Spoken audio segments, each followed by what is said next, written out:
아버지가 새벽에 화장실에 다녀오시다 쓰러졌을 때 나는 그 일이 그렇게 갑작스럽게 찾아올 줄은 몰랐습니다. 단 10분, 그 짧은 시간 안에 아버지의 인생이 완전히 바뀌어 버렸습니다. 뇌세포는 산소가 끊기면 10분 만에 죽기 시작한다는 사실, 그때 처음 알게 되었습니다. 그리고 나는 그때 결심했습니다. 이 병만큼은 누구에게도 다시는 일어나게 하지 않겠다. 여러분, 혹시 기억이 자주 흐릿해지거나 계단을 오르내릴 때 자주 비틀거리시나요?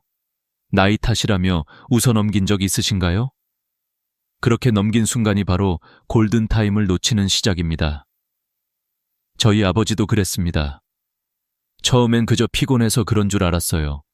하지만 그것은 이미 뇌혈관이 막히기 시작했다는 신호였습니다. MRI를 찍어보면 65세 이상 3분 중 1분은 무증상 뇌경색의 흔적이 있다고 합니다. 겉으로 멀쩡해 보여도 이미 뇌 속에서는 작은 전쟁이 일어나고 있는 거죠. 피 한 방울이 지나가는 길이 좁아지고 막히기 시작하면 어느 날 갑자기 그 길은 완전히 닫혀버립니다. 그것이 바로 뇌경색입니다. 뇌경색은 절망적인 병처럼 들리지만 사실 피할 수 있습니다. 그리고 그 열쇠는 의외로 가까운 곳에 있습니다. 바로 매일 우리가 먹는 음식 속에요. 병원에서는 주로 약을 통해 혈압과 혈당, 콜레스테롤을 조절하지만 약은 단지 물이 새는 집에 양동이를 두는 것과 같습니다. 물은 잠시 막을 수 있지만 지붕의 구멍은 점점 커집니다. 결국 진짜 해결책은 지붕을 고치는 것입니다. 저는 아버지의 일을 겪은 뒤로 매일 200명 넘는 환자를 만나면서 같은 질문을 던졌습니다. 왜 사람들은 병이 생기고 나서야 고치려 할까? 아픈 뒤에 치료하는 것보다 아프지 않게 만드는 게 훨씬 쉬운데 말이죠. 그 답을 찾기 위해 수많은 논문을 읽고 예방의학 세미나를 쫓아다녔습니다. 그리고 마침내 깨달았습니다. 혈관은 나이가 들어도 반드시 나빠지는 게 아니라는 사실을요. 우리가 매일 먹는 음식이 혈관의 운명을 바꿉니다. 혈관을 깨끗하게 유지하는 비밀은 아주 작고 꾸준한 습관 속에 숨어 있습니다. 하루 한 숟가락, 단 1분의 실천이 내 인생의 10년을 지킬 수 있습니다. 아버지가 쓰러졌던 새벽 이후로 저는 매일 아침 따뜻한 물에 한 숟가락에 가루를 타서 마십니다. 그것이 저를 의사로서 또 한 명의 아들로서 지켜야 할 사명이라 믿기 때문입니다. 이 작은 가루에는 혈관을 다시 살리는 힘이 있습니다. 뇌혈관은 막히면 끝이라고들 하지만 사실 그렇지 않습니다. 놀랍게도 우리 몸은 스스로 새로운 우회 혈관을 만들어낼 수 있는 능력을 가지고 있습니다. 다만 그 능력을 깨우려면 제대로 된 영양을 공급해야 합니다. 바로 이때 3가지 가루 음식이 그 역할을 해줍니다. 찐 생강가루, 아로니아 가루, 그리고 강황가루. 이 3가지는 단순한 건강식이 아니라 뇌세포를 지키는 생명의 방패입니다. 이야기를 본격적으로 시작하기 전에 한 가지만 약속해 주세요. 이 영상을 끝까지 보시겠다고요. 왜냐하면 여러분이 이 정보를 중간에 놓치면 다시는 되돌릴 수 없는 후회를 할 수도 있기 때문입니다. 저는 여러분께 무서운 이야기를 하려는 게 아닙니다. 단지 아직 늦지 않았다는 걸 알려드리고 싶을 뿐입니다. 하루에 단 한 숟가락의 습관으로 혈관은 다시 살아날 수 있습니다. 여러분의 뇌는 아직 희망을 잃지 않았습니다. 그리고 지금 이 순간에도 누군가는 그럴 줄 몰랐다는 말 한마디와 함께 쓰러지고 있습니다. 하지만 여러분은 다릅니다. 여러분은 지금 그 길을 막기 위해 이 영상을 보고 있으니까요. 오늘부터 그 작은 가루 한 숟가락이 여러분의 혈관을 살리고 내일의 건강을 바꾸게 될 겁니다. 저는 지금부터 그 모든 과학적 근거와 실제 방법을 하나하나 풀어드리겠습니다. 혈관이 왜 막히는지 제대로 알아야 막을 수 있습니다. 많은 분들이 나이 들면 어쩔 수 없지라며 체념하시지만 사실 그렇지 않습니다. 혈관이 막히는 이유는 단순히 세월의 탓이 아니라 우리가 쌓아온 습관의 결과입니다. 피 속에 기름과 찌꺼기가 많아지면 그게 혈관벽을 긁어 상처를 냅니다. 그러면 몸은 그 상처를 고치기 위해 면역세포를 보냅니다. 하지만 이 과정에서 염증 물질이 계속 쌓이고 상처가 아물지 않은 채 굳어지며 혈관이 점점 좁아집니다. 마치 녹이 세운 수도관처럼 안쪽이 조금씩 막히는 거죠. 그리고 어느 날 아주 작은 혈전이 지나가다 딱 그 좁은 부분에 걸리면 피의 흐름이 완전히 멈춥니다. 그렇게 단 10분 만에 뇌세포가 죽기 시작합니다. 그런데 무섭게도 대부분의 사람들은 이 변화를 느끼지 못합니다. 증상이 전혀 없기 때문입니다. 머리가 멍하거나 잠시 어지러운 순간이 있었을지 몰라도 대수롭지 않게 넘깁니다. 이른바 무증상 뇌경색입니다. MRI를 찍어보면 이런 미세한 손상 흔적이 이미 생겨 있는 경우가 많습니다. 즉, 우리 뇌는 이미 경고를 보내고 있지만 우리는 그 신호를 무시하고 있는 겁니다. 기억이 갑자기 흐릿해지거나 이름이 금방 떠오르지 않거나 평소보다 감정이 쉽게 요동친다면 그것이 뇌의 피로 신호일 수 있습니다. 실제로 이런 증상은 단순한 건망증이 아니라 혈류 저하의 초기 징후일 때가 많습니다. 저는 병원에서 수많은 환자들을 보며 한 가지 공통점을 발견했습니다. 혈관이 막히는 분들은 대부분 식습관이 비슷했습니다. 달달한 믹스커피, 짠 국물, 기름진 튀김, 늦은 저녁 식사. 오늘 하루만 괜찮겠지 하며 반복한 그 습관이 쌓여 혈관을 공격합니다. 저는 환자들에게 늘 이렇게 말합니다. 당신의 혈관은 당신의 식탁 위에서 만들어집니다. 병은 병원에서 시작되지 않습니다. 부엌에서 시작됩니다. 물론 나쁜 음식을 한두 번 먹는다고 바로 뇌경색이 생기지는 않습니다. 문제는 매일의 반복입니다. 혈관은 단단한 강철이 아니라 매일 우리 식단에 영향을 받는 살아있는 조직입니다. 꾸준히 좋은 음식을 먹으면 다시 회복하지만 나쁜 음식으로 채우면 천천히 망가집니다. 그렇다면 어떻게 해야 할까요? 첫째, 혈관이 좋아하는 음식을 알아야 합니다. 둘째, 꾸준히 실천할 수 있어야 합니다. 여기서 중요한 것은 지속 가능성입니다. 아무리 좋은 음식도 귀찮으면 오래 못 갑니다. 복잡한 레시피는 오래 가지 않습니다. 그래서 저는 가능한 한 간단하고 누구나 쉽게 실천할 수 있는 방법을 찾았습니다. 바로 가루 음식입니다. 가루는 복잡한 조리가 필요 없습니다. 물이나 두유에 타서 마시면 끝입니다. 흡수도 빠르고 매일 먹기 쉽습니다. 무엇보다 어르신들이 꾸준히 먹기에 가장 좋은 형태입니다. 하지만 그 전에 꼭 기억해야 할 것이 있습니다. 아무리 좋은 음식이라도 이미 고혈압, 당뇨, 고지혈증 같은 질환이 있는 분들은 절대 약을 임의로 중단하시면 안 됩니다. 약은 응급처치이고 음식은 회복의 도구입니다. 둘은 함께 가야 합니다. 약은 급한 불을 끄고 음식은 다시 불이 나지 않게 만드는 역할을 합니다. 이 균형이 중요합니다. 병원에서는 주로 병이 생긴 뒤에 약을 줍니다. 하지만 저는 이제 확신합니다. 예방이야말로 최고의 치료입니다. 예방은 비용이 적게 들고 부작용이 없으며 가장 효과적입니다. 그리고 그 예방의 핵심은 음식입니다. 우리가 먹는 것이 곧 우리 혈관의 재료이기 때문입니다.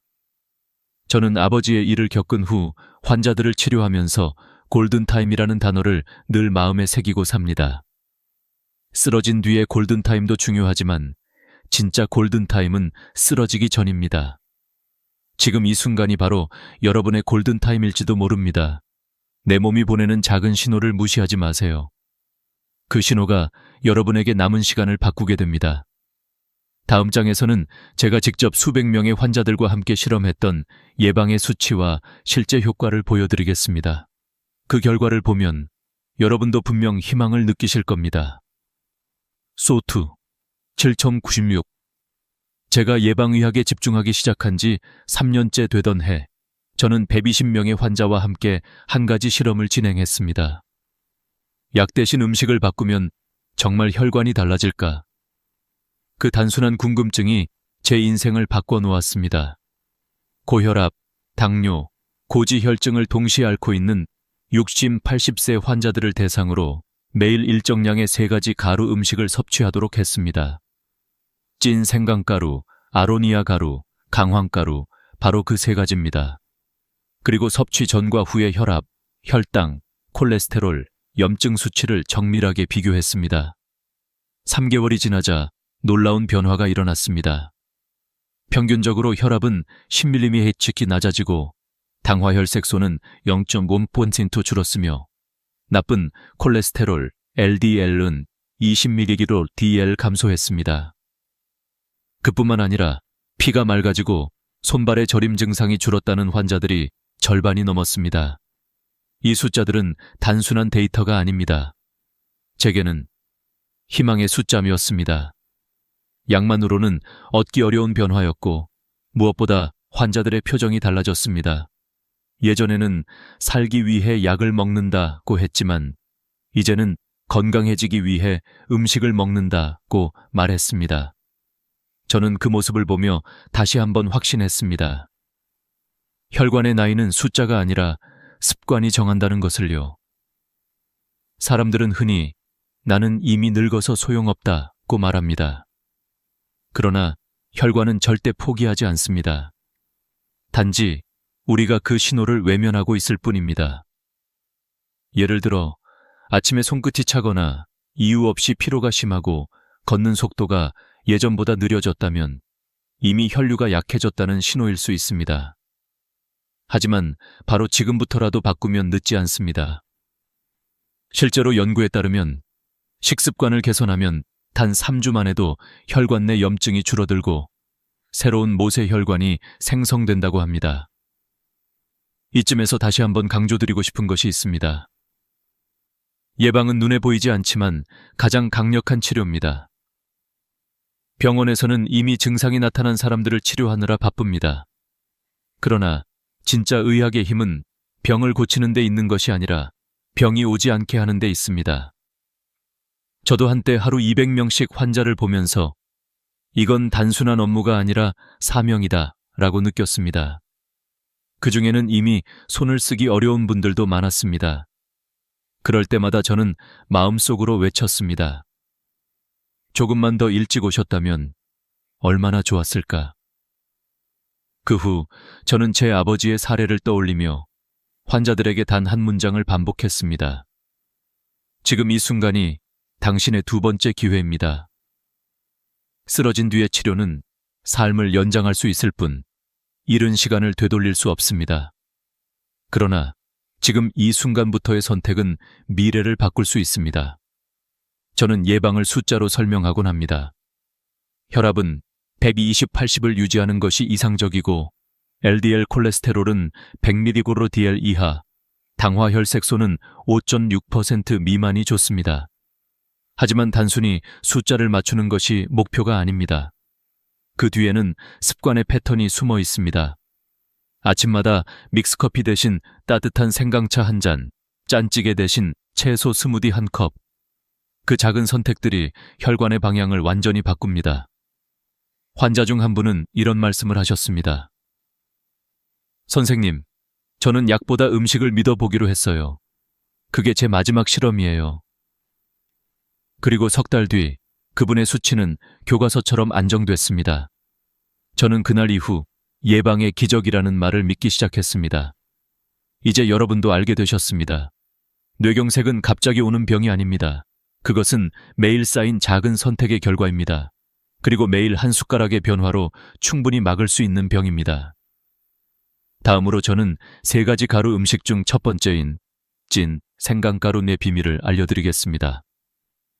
단순히 향신료로만 알았던 생강이 어떻게 혈관을 깨끗이 청소하고 막힌 길을 다시 열어주는지 그 과학적 근거를 함께 살펴보겠습니다. 소투 7089 생강은 오래전부터 한방에서도 혈의 길을 여는 약초로 불려왔습니다. 그 중에서도 특히 찐 생강가루크는 혈관을 깨끗이 만드는 천연 명약으로 불릴 만한 가치가 있습니다. 여러분, 생강은 그냥 먹을 때보다 쪘을 때 효과가 훨씬 커집니다. 왜냐하면 생강을 찌면 내부 성분인 진저롤이 쇼가올이라는 물질로 바뀌기 때문이에요. 이 쇼가올은 단순히 향을 내는 성분이 아니라 염증을 잡고 혈관을 보호하는 강력한 항산화 물질입니다. 연구에 따르면 찐 생강 속의 쇼가올 함량은 생생강보다 최대 10배 높다고 합니다. 이 쇼가올이 우리 몸에서 하는 일을 조금 쉽게 설명드릴게요. 혈관벽은 늘 미세한 상처를 입습니다. 나이가 들수록 그 상처가 커지고 염증이 남아 혈관이 굳어지죠. 그런데 쇼가올은 이런 염증 반응을 억제하고 상처를 치유하는 데 도움을 줍니다. 피 속의 나쁜 콜레스테롤, LDL을 낮추고 혈전이 생기는 것을 막아주기도 합니다. 쉽게 말해 생강은 막힌 수도관 속을 청소해주는 솔과 같습니다. 또 하나 흥미로운 점은 생강을 찌는 과정에서 맵고 자극적인 맛이 줄어든다는 것입니다. 그래서 위에 부담이 덜하고 먹기 쉬워요. 가루로 만들어두면 보관도 편하고 필요할 때마다 티스푼으로 한 숟가락씩 꺼내 마시면 됩니다. 특히 시니어분들께는 이 간편함이 아주 중요합니다. 아무리 좋은 것도 매일 꾸준히 해야 효과가 있기 때문이죠. 제가 진료했던 70대 김춘자 어르신이 있었습니다. 손끝이 자주 저리고 겨울만 되면 발이 차다고 하셨죠. 약을 드셔도 별로 나아지지 않았습니다. 그래서 제가 찐 생강가루를 매일 아침 따뜻한 물에 타서 드셔보시라 권했습니다. 2달 뒤 김 어르신이 웃으며 제 손을 꼭 잡고 말씀하셨습니다. 선생님, 요즘은 손끝이 따뜻해요. 밤에도 덜 저리고요. 그분의 혈압은 15나 낮아졌고 콜레스테롤 수치도 정상으로 돌아왔습니다. 직접 찐 생강가루를 만드는 방법은 의외로 간단합니다. 1. 생강을 깨끗이 씻은 뒤 껍질을 제거합니다. 2. 얇게 썰어 찜기에 면보를 깔고 약 20분간 쪄주세요. 3. 찐 생강을 60도 이하의 저온에서 야환대 1~2시간 완전히 건조시킵니다. 4. 완전히 말린 후 믹서로 곱게 갈아 밀폐 용기에 보관하면 끝입니다. 만약 직접 만들기 어렵다면 시중에서 판매하는 국산 찐 생강가루 제품을 고르셔도 좋습니다. 단, 반드시 찐 생강 100%로 표시된 것을 확인하세요. 섭취량은 하루 1g 정도면 충분합니다. 작은 티스푼으로 반 스푼에서 한 스푼 사이가 적당하죠. 공복에는 속이 쓰릴 수 있으니 식후에 드시는 게 좋아요. 특히 위가 예민한 분들이나 혈액 희석제를 복용 중인 분들은 의사와 상의하시는 게 좋습니다. 찐 생강가루의 또 다른 장점은 활용도입니다. 그냥 차로만 드시는 게 아니라 음식에도 다양하게 쓸 수 있습니다. 생선이나 고기를 구울 때 약간 뿌려보세요. 잡내를 없애고 풍미를 높여줍니다. 김치에 살짝 섞으면 유산균의 활동도 도와줘요. 무엇보다 중요한 건 하루 한 숟가락의 꾸준함입니다. 하루 1개 변화가 1년 뒤, 10년 뒤에 뇌혈관을 바꿉니다. 어느 날 저에게 한 환자분이 이런 말을 하셨습니다. 선생님, 생강가루 덕분에 제 인생이 따뜻해졌어요. 그 말이 단순한 표현 같지만 저는 그 안에 담긴 진심을 느꼈습니다. 피가 따뜻하면 마음도 따뜻해진다. 혈류가 좋아지면 몸뿐 아니라 마음도 맑아집니다. 이제 다음으로 넘어가겠습니다. 생강이 혈관을 열어주었다면 다음은 혈관을 젊게 만들어주는 과일이 있습니다. 바로 아로니아 가루입니다.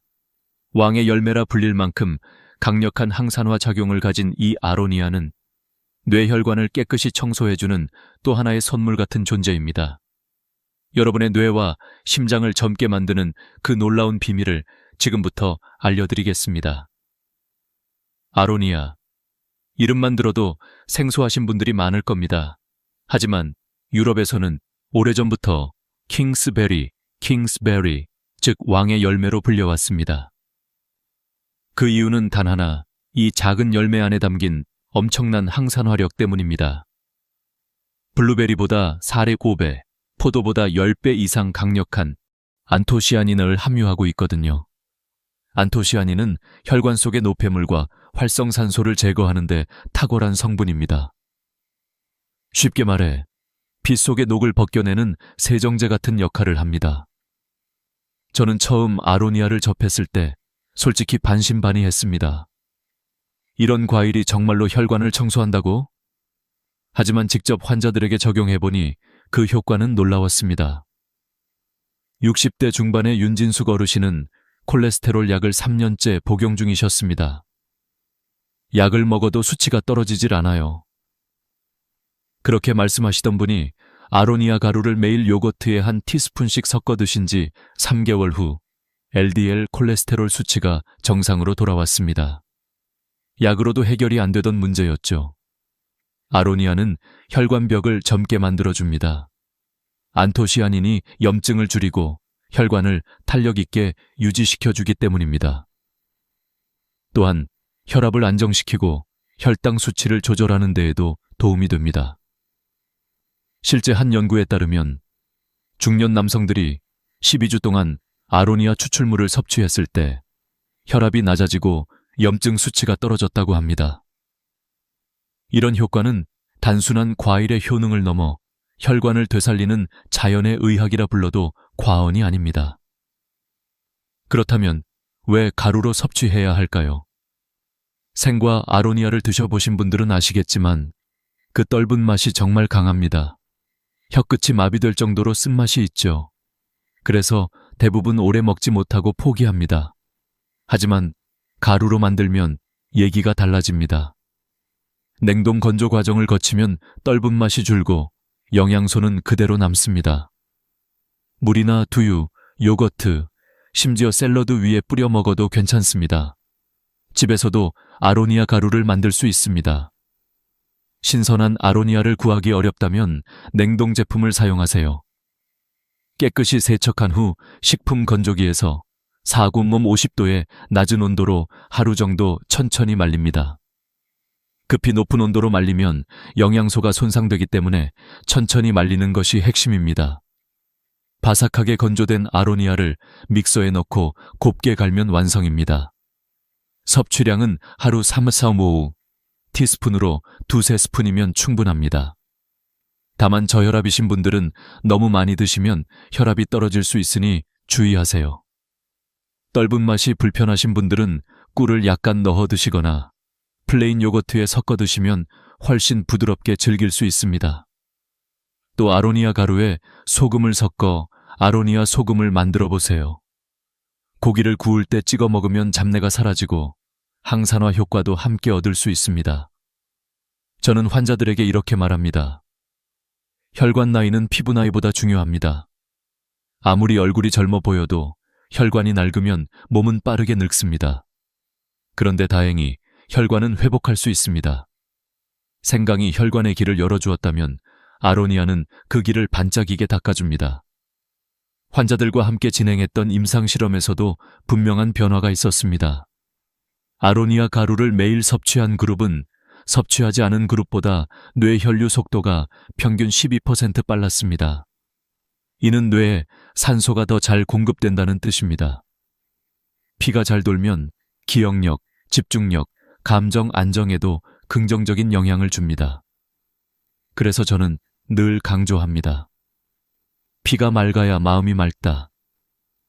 또한 아로니아의 색소 성분은 단순히 혈관뿐 아니라 눈 건강에도 좋습니다. 나이가 들면서 시야가 흐릿해지는 황반변성을 예방하고 눈의 모세혈관을 강화시켜줍니다. 즉, 아로니아 한 숟가락은 뇌와 눈, 그리고 마음까지 젊게 해주는 작은 기적의 가루인 셈입니다. 이제 마지막 가루, 강황가루의 차례입니다. 커리의 노란빛으로 익숙한 그 향신료가 사실은 혈관을 젊게 하고 염증을 잠재우는 최고의 천연약이라는 사실 알고 계셨나요? 다음 부분에서는 이 강황가루에 숨겨진 과학과 실제 회복 사례들을 통해 어떻게 뇌혈관을 되살릴 수 있는지 구체적으로 알려드리겠습니다. 강황. 많은 분들이 커리의 노란색을 떠올리지만 사실 이 식물은 혈관의 염증을 잠재우는 자연의 항생제입니다. 예로부터 한의학에서는 울금이라 불리며 피를 맑게 하고 체내 독소를 배출하는 데 사용되어 왔습니다. 그런데 최근 들어 현대의학에서도 강황의 효능이 과학적으로 입증되면서 다시 주목받고 있습니다. 강황의 핵심은 커큐민, 출추민이라는 성분입니다. 이 커큐민은 체내 염증을 억제하고 혈액을 맑게 하며 혈전이 생기는 것을 막는 강력한 작용을 합니다. 쉽게 말해 피 속의 불씨를 꺼주는 소방수 같은 존재죠. 미국 미시간 대학 연구팀은 커큐민이 혈액이 굳는 것을 막아 혈전을 예방하고 뇌세포 손상을 줄이며 뇌신경 회복을 돕는다고 발표했습니다. 즉, 뇌졸중 이후의 회복에도 긍정적인 영향을 준다는 것이죠. 하지만 강황은 흡수율이 낮다는 단점이 있습니다. 그냥 먹으면 대부분이 몸 밖으로 배출되어 버립니다. 그래서 후추에 들어있는 피페린이라는 성분과 함께 섭취해야 합니다. 피페린이 커큐민의 흡수율을 무려 수십 배 이상 높여주거든요. 그래서 저는 항상 환자들에게 이렇게 말합니다. 강황 한 스푼, 후추 한 꼬집. 이 두 가지를 함께 섭취하면 몸 안의 염증이 사라지는 속도가 놀랍도록 빨라집니다. 강황가루를 만드는 방법도 어렵지 않습니다. 시장에서 강황 뿌리, 울금을 사와 깨끗이 씻고 껍질을 벗긴 후 얇게 썰어 햇볕이나 50도 정도의 건조기에서 천천히 말립니다. 완전히 바삭해지면 믹서에 넣고 곱게 갈면 고운 노란빛의 가루가 완성됩니다. 직접 만들기 어렵다면 시중에 유기농 강황가루를 구입하셔도 괜찮아요. 중요한 건 매일 조금씩 꾸준히입니다. 하루 권장 섭취량은 약 5지 내외, 티스푼 한 스푼이면 충분합니다. 밥 지을 때 한 스푼 넣으면 은은한 향이 나면서 자연스럽게 섭취할 수 있고 올리브 오일 한 스푼을 함께 넣으면 흡수율이 더 높아집니다. 후추를 아주 약간 넣는 것도 잊지 마세요. 이 조합은 단순히 맛을 내는 비법이 아니라 과학적인 흡수 공식입니다. 저는 70대 후반의 박숙자 어르신을 잊지 못합니다. 퇴행성 무릎 관절염으로 늘 진통제를 달고 살던 분이었습니다. 그런데 강황가루를 우유에 타서 하루 한 잔씩 드신 지 한 달 만에 통증이 거의 사라졌습니다. 계단을 내려갈 때마다 무릎이 찢어질 듯 아팠는데 이제는 산책이 즐거워요. 그분의 눈빛은 오랜만에 빛나고 있었습니다. 그뿐만 아니라 콜레스테롤 수치가 정상으로 돌아오고 혈압도 안정되었습니다. 강황은 단순히 통증 완화용이 아닙니다. 혈관벽에 남은 오래된 염증을 청소하고 세포의 노화를 늦추는 역할을 합니다. 쉽게 말해 몸속의 녹을 벗겨내는 천연 세정제인 셈이죠. 최근 논문에서도 강황이 혈관 내피세포의 재생을 촉진한다는 결과가 보고되었습니다. 이는 곧 혈관이 다시 젊어진다는 뜻입니다. 하지만 여러분, 아무리 좋은 음식도 꾸준히 먹지 않으면 아무 소용이 없습니다. 그래서 저는 항상 환자들에게 이렇게 말합니다. 약은 하루만 먹어도 효과가 있지만 음식은 하루라도 거르면 힘을 잃어요. 강황, 생강, 아로니아. 이 세 가지는 따로 먹는 것도 좋지만 함께 섞으면 놀라운 시너지 효과를 냅니다. 가장 쉬운 방법은 따뜻한 물이나 두유 혹은 채소 스무디에 한 스푼씩 번갈아 넣어 마시는 것입니다. 특히 두유와 섞으면 식물성 지방이 커큐민의 흡수를 더 도와줍니다. 아침에 한 잔, 저녁에 한 잔, 그것만으로도 하루의 피로가 풀리고 혈관이 다시 살아납니다. 이제 여러분께 마지막으로 한 가지 조언을 드리고 싶습니다. 건강은 거창한 변화에서 시작되지 않습니다. 매일의 한 스푼에서 시작됩니다. 제가 진료했던 수많은 환자들 중 오랫동안 건강을 유지한 분들의 공통점은 단 하나였습니다. 꾸준함. 누구보다 천천히, 그러나 누구보다 멀리 갑니다. 오늘 소개해드린 세 가지 가루, 찐 생강가루, 아로니아 가루, 강황가루. 이 세 가지를 꾸준히 드시면 뇌혈관이 다시 살아나고 뇌경색의 공포에서 벗어날 수 있습니다. 약에 의존하지 않고 스스로 회복하는 힘, 그것이 바로 여러분이 지켜야 할 진짜 건강입니다. 이 영상을 보신 분들 중 누군가는 아마 내일부터 새로운 루틴을 시작하실 겁니다. 나는 오늘부터 하루 한 스푼으로 내 혈관을 살린다. 그 한 스푼이 여러분의 인생을 바꿀 것입니다. 그리고 이 소중한 정보를 아직 모르는 가족, 친구, 이웃에게도 꼭 전해주세요. 여러분이 보낸 단 하나의 영상이 누군가의 생명을 지킬 수도 있습니다. 끝까지 시청해 주셔서 감사합니다. 여러분의 건강한 내일을 진심으로 응원합니다. 다음 영상에서 또 뵙겠습니다. 지금까지 튼튼 라디오였습니다. 건강한 하루 보내세요. 여러분, 혹시 이런 경험 있으신가요? 겉으로는 따뜻하고 친절해 보였던 사람이 어느 순간 돌변해서 우리를 깊이 상처 주는 경우 말입니다. 말로는 얼마든지 다정할 수 있고 얼굴 표정도 얼마든지 가면을 쓸 수 있습니다. 하지만 손만은 속이지 못합니다.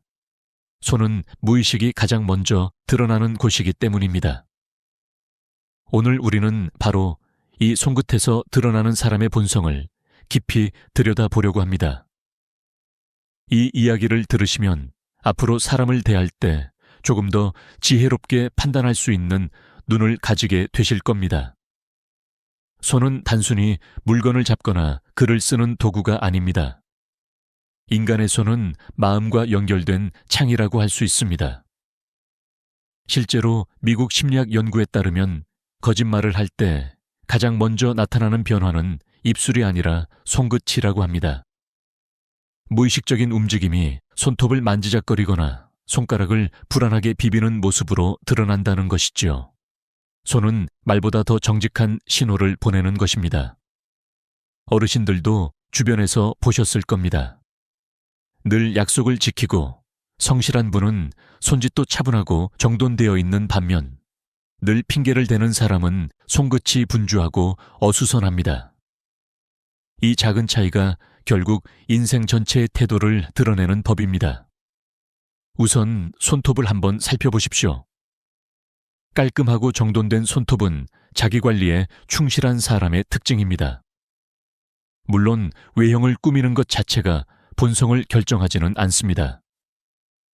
그러나 늘 세심하게 챙기는 태도는 작은 습관에서 비롯된 것이지요. 반대로 손톱이 지저분하거나 들쭉날쭉하다면 대체로 생활 속에서도 허술하거나 타인의 시선을 크게 신경 쓰지 않는 경우가 많습니다. 저도 젊었을 때 한 동료가 있었습니다. 겉으로는 일 잘하는 것 같았지만 중요한 발표 자리에서도 손톱이 부서지고 더러워 있었습니다. 시간이 지나자 그의 일 처리 역시 대충대충이었고 결국 팀 전체가 곤란을 겪었던 기억이 있습니다. 작은 손톱 하나가 마음의 태도를 보여준다는 것을 그때 뼈저리게 깨달았습니다. 다음으로는 대화 중 손을 만지작거리는 습관입니다. 손가락을 꼬거나 손톱을 뜯고 손을 계속 주무르며 시선을 피하는 사람은 속에 무언가 숨기고 있을 가능성이 큽니다. 불안과 조급함이 손끝으로 흘러나오는 것이지요. 이런 분과는 오래 관계를 맺기가 어렵습니다. 왜냐하면 언젠가는 그 숨겨진 속마음이 드러나기 마련이니까요. 실제로 서울의 한 심리 상담소에서 수십 년간 부부 갈등 사례를 연구한 결과 대화 중 손을 반복적으로 만지작거리는 습관이 있는 사람일수록 배우자와의 신뢰 문제를 더 자주 일으켰다는 보고가 있습니다. 작은 습관 하나가 관계 전체의 안정성에 영향을 미친다는 사실, 무섭지 않습니까? 또 한 가지 중요한 신호는 팔짱을 끼는 행동입니다. 많은 분들이 단순히 편해서 그러는 것 아니냐고 생각하시지만 사실은 마음을 닫고 거리를 두겠다는 무언의 신호일 수 있습니다. 특히 중요한 대화나 협상 자리에서 팔짱을 낀 사람은 이미 마음을 열 생각이 없다는 뜻으로 해석할 수 있습니다. 저도 평생을 살아오며 여러 번 이런 상황을 보았습니다. 항상 팔짱을 끼고 앉아있던 친척 어른 한 분은 결국 가족 간 대화에 잘 참여하지 않았고 혼자만의 세계에 갇혀 살아가셨습니다. 사소한 몸짓 같지만 사람의 태도를 그대로 드러내는 신호임을 알 수 있습니다. 그렇다면 손짓이 지나치게 큰 사람은 어떨까요? 말할 때마다 손을 크게 휘두르고 과장된 제스처를 쓰는 경우가 있습니다. 겉으로는 자신감 있어 보이지만 속으로는 나를 좀 인정해 달라는 불안과 갈증이 숨어 있는 경우가 많습니다. 학계에서도 같은 결론을 내립니다. 과도한 손동작은 허세와 불안의 다른 얼굴이라는 것입니다. 반대로 손짓이 부드럽고 자연스러운 사람은 속이 따뜻하고 여유로운 사람일 가능성이 높습니다. 여러분도 주변에서 경험해 보셨을 겁니다. 말은 크게 하지 않아도 손짓이 담담한 분은 늘 신뢰를 주고 그 사람 옆에 있으면 마음이 편안해집니다. 마지막으로 악수의 자세에서도 본성이 드러납니다. 손등을 위로 올려 상대의 손을 누르는 사람은 내가 위에 있다라는 무의식의 표시입니다. 반대로 손바닥을 위로 하여 상대의 손을 감싸주는 사람은 존중과 배려의 마음을 가진 사람입니다. 특히 수평으로 부드럽게 손을 내미는 사람은 같은 눈높이에서 대화하려는 성향을 보이지요. 작은 악수 한 번에 그 사람의 속마음이 드러난다는 사실 기억하셔야 합니다. 제가 젊은 시절 한 교수님을 처음 만났을 때 그분은 제 손을 따뜻하게 감싸며 수평으로 악수해 주셨습니다. 그 순간 저는 이미 그분이 존경할 만한 분임을 직감했고 실제로도 평생을 통해 많은 가르침을 받았습니다. 이처럼 손끝의 습관과 손동작은 단순한 제스처가 아니라 무의식의 거울입니다. 독일 철학자 쇼펜하워는 이렇게 말했습니다. 작은 습관이 그 사람의 인격을 드러낸다. 말은 얼마든지 포장할 수 있고 표정은 얼마든지 숨길 수 있습니다. 그러나 손만은 속이지 못합니다. 그러니 사람을 만날 때는 말보다 먼저 손을 보십시오. 그 손끝에서 그 사람의 본성이 고스란히 드러납니다. 여러분이 앞으로 누군가와 악수하거나 대화를 나눌 때 이 신호들을 떠올려 보시길 바랍니다. 작은 손동작 하나가 그 사람의 믿음직한 친구가 될지 아니면 거리를 두어야 할지를 알려줄 것입니다. 여러분, 얼굴은 사람의 마음을 감출 수 없는 거울입니다. 말은 얼마든지 꾸밀 수 있고 옷차림도 얼마든지 포장할 수 있지만 표정만큼은 순간의 진심이 스쳐 지나갑니다. 특히 눈과 입술, 미세한 근육의 떨림 속에는 우리가 숨기고 싶었던 속마음이 고스란히 드러납니다. 오늘은 이 얼굴 표정 속에 숨어 있는 본성의 신호를 함께 살펴보겠습니다. 첫 번째로 눈이 웃지 않는 미소가 있습니다. 입꼬리는 올라가 있지만 눈과 근육은 그대로일 때 그 웃음은 가식일 가능성이 높습니다. 실제로 영국 글래스고 대학 연구팀이 처음 만난 사람들의 미세 표정을 분석했을 때 0.2초 동안 나타나는 눈가 움직임으로 상대의 진심을 80% 이상 맞췄다고 합니다. 저도 수십 년을 살면서 그런 웃음을 여러 번 보았습니다. 젊은 시절 거래처의 한 사람이 늘 환하게 웃었지만 눈은 차갑게 식어 있었지요. 결국 그는 약속을 지키지 않았고 그때의 눈빛이 거짓이었음을 나중에서야 깨달았습니다. 두 번째는 남의 실수에 미묘하게 웃는 표정입니다. 누군가 말을 더듬거나 작은 실수를 했을 때 눈가가 살짝 올라가며 즐거워하는 듯한 모습, 바로 우월감이 드러나는 순간입니다. 이는 단순한 웃음이 아니라 나는 너보다 낫다 라는 속마음을 반영합니다. 실제로 한국 사회학 연구에서도 타인의 실수에 웃음을 보이는 사람일수록 경쟁심이 강하고 인간관계에서 비교를 더 많이 한다는 결과가 있습니다. 이런 사람 곁에 오랫동안 있으면 결국 나까지 평가당하고 비교당하게 됩니다. 세 번째는 칭찬을 들었을 때의 눈동자입니다. 겉으로는 별거 아닙니다 하며 겸손한 듯 말하지만 시선이 불안하게 흔들리고 눈동자를 피하는 경우가 있습니다. 이건 인정 욕구가 강한 사람의 특징입니다. 처음에는 겸손해 보여도 시간이 지나면 왜 자신을 더 알아주지 않느냐는 불만으로 변할 수 있습니다. 제가 예전에 함께했던 후배 중에도 늘 겸손한 말을 했지만 칭찬받을 때마다 눈을 피하곤 했습니다. 결국 시간이 흐르자 그 후배는 주변의 관심을 받지 못한다며 서운함을 토로했고 관계가 점점 불편해졌습니다. 작은 눈빛 하나가 그 사람의 내면을 예고한 것이죠. 네 번째 신호는 잘못을 지적받을 때 나타납니다.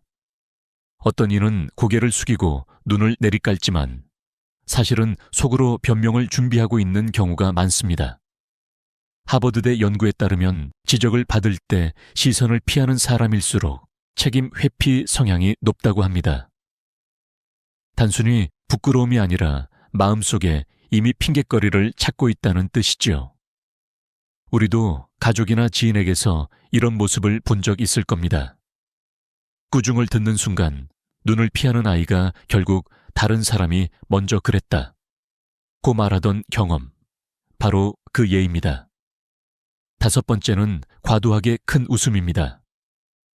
별일 아닌데도 크게 웃고 때와 장소를 가리지 않고 웃음을 터뜨리는 사람. 겉으로는 밝아 보이지만 사실은 불안과 허세가 숨어 있는 경우가 많습니다. 미국 UCLA 연구소에서 수백 명의 웃음을 분석했는데 과장된 웃음을 자주 짓는 사람은 실제로 불안 지수가 더 높았다고 합니다.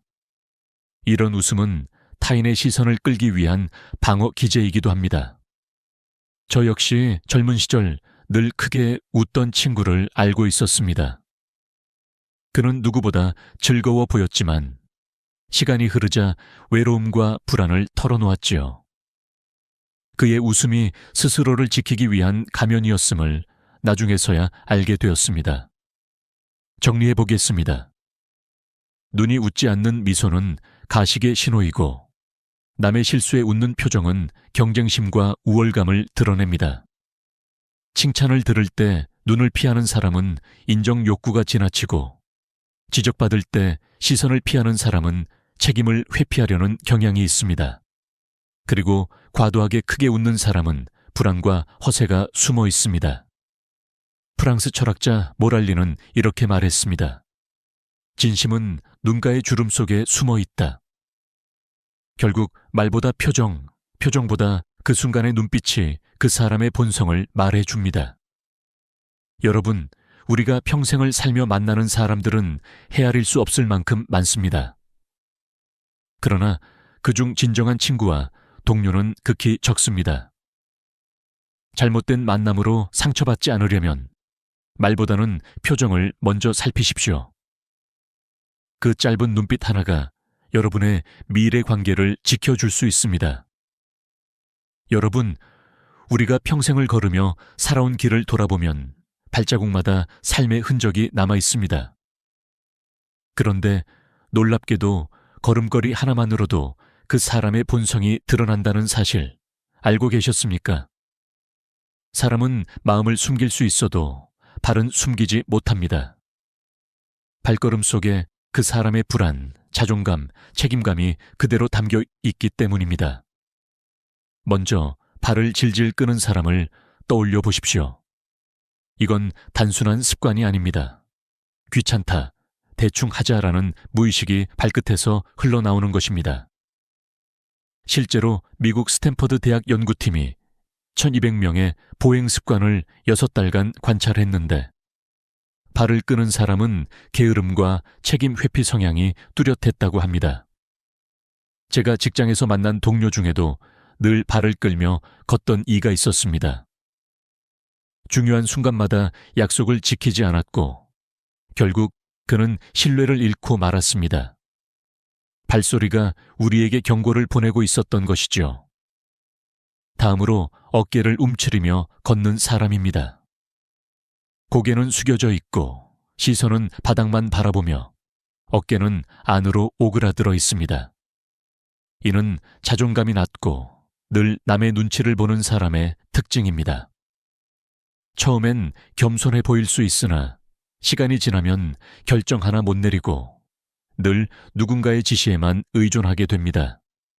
실제 한국의 한 노인복지 연구에서도 어깨를 움츠린 채 걷는 어르신들은 우울감과 자존감 저하가 강하게 나타났다는 결과가 나왔습니다. 걸음걸이는 단순히 몸의 자세가 아니라 삶을 대하는 태도이기도 합니다. 세 번째는 지나치게 빠른 걸음입니다. 많은 분들이 성격이 급해서 그렇다고 생각하지만 그 이면에는 불안과 조급함이 숨어 있습니다. 무엇이든 빨리 끝내고 싶어 하는 마음이 발걸음에 실리는 것이지요. 저는 예전에 늘 앞장서서 빠르게 걸어가는 상사를 둔 적이 있었습니다. 그는 언제나 서두르며 결과만 중시했고 결국 중요한 과정들을 놓치곤 했습니다. 빠른 걸음은 단순한 습관이 아니라 인생을 어떻게 대하는지를 보여주는 신호였던 것입니다. 네 번째는 보폭이 지나치게 큰 사람입니다. 보폭이 넓으면 자신감이 있어 보일 수 있습니다. 그러나 팔까지 과장되게 흔들며 걷는다면 그것은 나 좀 봐라 라는 과시욕이 숨어 있는 경우가 많습니다.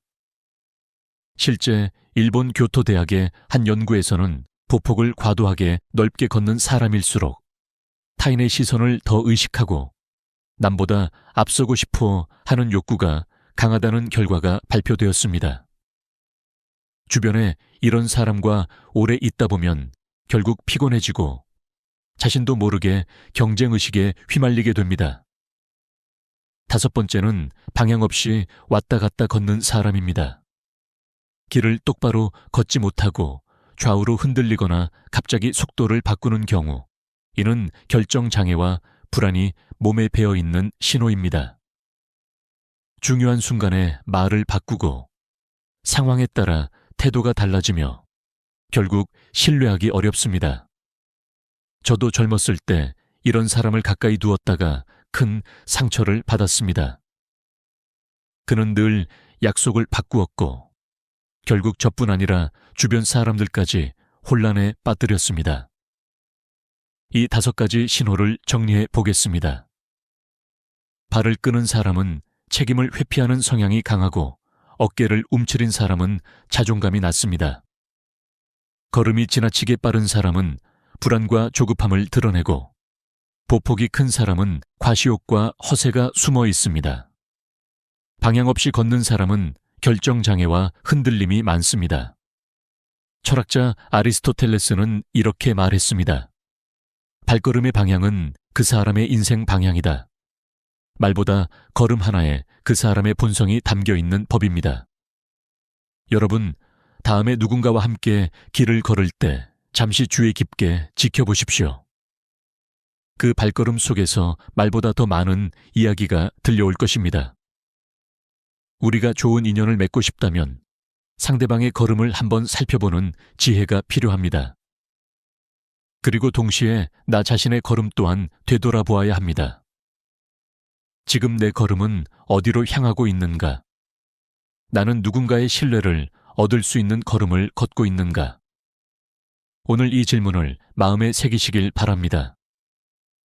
여러분, 사람의 말은 단순한 소통의 도구가 아닙니다. 말 속에는 그 사람의 삶의 태도, 성격, 그리고 무의식적인 본성이 그대로 녹아 있습니다. 옷차림은 꾸밀 수 있고 표정도 연기할 수 있지만 말버릇만큼은 감출 수 없습니다. 왜냐하면 말은 순간순간 무의식에서 튀어나오는 것이기 때문입니다. 오늘은 사람의 말에서 드러나는 5가지 신호를 살펴보겠습니다. 첫째는 자기 자랑이 많은 사람입니다. 대화를 나눌 때마다 나도 그거 해봤어. 예전에 내가 이런 경험이 있었지 하며 이야기를 자기 중심으로 끌고 가는 사람, 이런 경우가 있습니다. 겉으로는 자신감 있어 보이지만 속으로는 인정 욕구와 열등감이 뒤섞여 있는 경우가 많습니다. 하버드 대학 연구에서도 자기 자랑이 잦은 사람일수록 인간관계가 오래 지속되지 않는 경향이 있다는 결과가 나왔습니다. 저 역시 평생을 살며 이런 분들을 여러 번 봤습니다. 처음에는 매력적으로 보였지만 시간이 지날수록 나를 경쟁 상대로 여기며 불편함을 주곤 했습니다. 둘째는 남의 말을 끊는 습관입니다. 대화란 서로 주고받는 공입니다.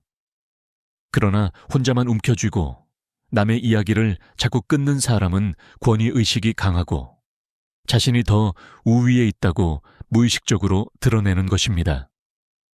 실제 한국의 한 상담센터 사례를 보면 부부 사이에서도 남편이 아내의 말을 자주 끊을수록 갈등이 심각해졌다고 합니다. 이야기를 끊는 것은 상대의 존중을 거부하는 행위이기 때문이지요. 여러분도 기억해 보십시오. 내 말을 들어주지 않고 자꾸 끼어드는 사람과 깊은 관계를 맺고 싶으셨습니까? 아마도 아니었을 것입니다. 셋째는 지나치게 겸손한 척을 하는 경우입니다. 아유, 제가 뭘요? 아니에요. 저는 별로 한 게 없어요. 라고 말하면서 속으로는 더 많은 칭찬을 바라는 경우입니다. 이른바 겸손을 포장한 자랑이라고 할 수 있습니다.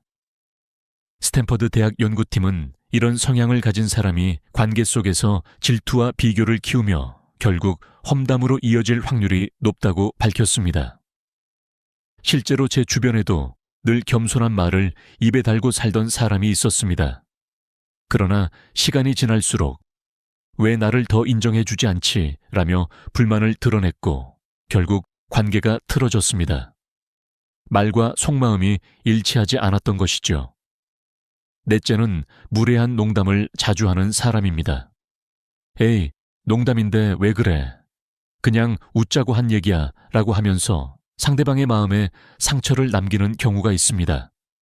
하지만 농담은 본심의 가장 솔직한 언어입니다. 미국 코넬 대학 연구에서도 무례한 농담을 즐기는 사람은 상대를 무시하거나 지배하려는 성향이 강하다고 밝혔습니다. 처음에는 그냥 웃고 넘어갈 수 있지만 결국 그 농담은 당신에게도 상처가 될 것입니다. 저 역시 직장에서 그런 농담을 자주 하던 동료를 겪었습니다. 그는 결국 주변 모두와 갈등을 일으켰고 신뢰를 잃고 말았습니다. 다섯째는 말을 빗대어 하는 습관입니다. 넌 참 특이하다. 역시 넌 나랑 다르지. 라며 애둘러 표현하는 사람은 사실 속으로는 자신이 우위에 있다는 생각을 가지고 있습니다. 이런 사람은 남의 성공이나 행복을 진심으로 기뻐하지 못합니다. 언젠가는 반드시 상대를 깎아내릴 말을 찾아내게 됩니다. 저는 실제로 가까웠던 지인이 늘 애둘러 표현을 했는데 나중에 보니 제 성공을 축하하면서도 속으로는 불편해하고 있었습니다. 결국 그 관계도 오래가지 못했습니다. 정리해 보겠습니다. 자기 자랑이 많은 사람은 열등감과 인정 욕구가 강하고 남의 말을 끊는 사람은 권위의식이 강합니다. 과도한 겸손은 질투와 비교심으로 이어질 수 있으며 무례한 농담은 본심을 드러내는 상처입니다. 말을 빗대는 습관은 우월감과 경쟁심을 숨긴 신호입니다. 독일 철학자 비트겐슈타인은 이렇게 말했습니다. 내 언어의 한계가 곧 내 세계의 한계다. 말 속에 그 사람의 세계가 담겨 있다는 뜻입니다. 여러분, 우리는 누군가의 말 속에서 그 사람의 본성을 읽을 수 있습니다. 동시에 내 말 역시 나 자신을 보여주고 있습니다. 오늘 이 시간을 통해 다른 사람의 말뿐 아니라 나 자신의 말버릇도 돌아보시기 바랍니다. 언어는 우리의 세계를 만들고 우리의 관계를 지탱하는 힘입니다. 바른 말이 바른 관계를 만든다는 사실을 기억하시길 바랍니다. 여러분, 우리는 종종 큰일 앞에서는 연기를 할 수 있습니다. 중요한 자리에 나가면 누구나 옷을 단정히 차려입고 말도 조심하며 태도를 다듬습니다. 그러나 진짜 본성은 그런 무대 위의 모습에서 드러나는 것이 아닙니다. 무심코 나오는 작은 행동, 일상 속에서 별 생각 없이 반복되는 태도 속에 숨어 있습니다. 오늘은 바로 이 작은 행동에서 드러나는 5가지 신호를 이야기해 보겠습니다.